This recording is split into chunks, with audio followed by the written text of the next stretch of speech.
दोस्तों, भारत की राजनीति हाल ही फिलहाल में काफ़ी गर्मा गई है।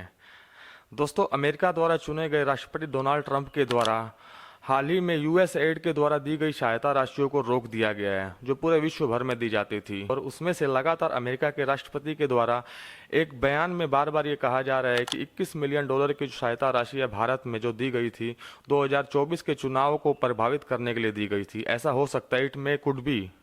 ये स्पेशली अमेरिका के राष्ट्रपति के द्वारा लगातार कहा गया और ये भारत की राजनीति में बहुत चर्चा का विषय बनी हुई है। हाल ही में एक्सटर्नल मिनिस्टर जयशंकर साहब ने इस पर जांच के आदेश दे दिए हैं और विदेश मंत्रालय के चीफ सेक्रेटरी ने इसमें कहा है कि इसमें जांच की जाएगी, पूरी इसकी तह तक जाया जाएगा आखिर ये किस एनजीओ को इनकी फंडिंग की जाती थी। और दोस्तों, आप ये भी जानते हैं कि जो पिछली सरकार थी अमेरिका में, जो बाइडेन की डेमोक्रेटिक पार्टी की सरकार थी, उनके कनेक्शन किससे थे।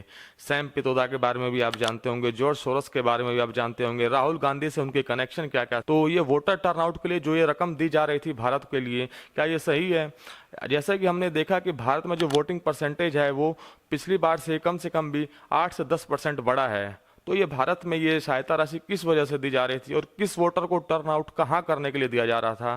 दोस्तों, हम आपकी राय जानना चाहेंगे इसके बारे में, हमें कमेंट करके बताइएगा। धन्यवाद दोस्तों।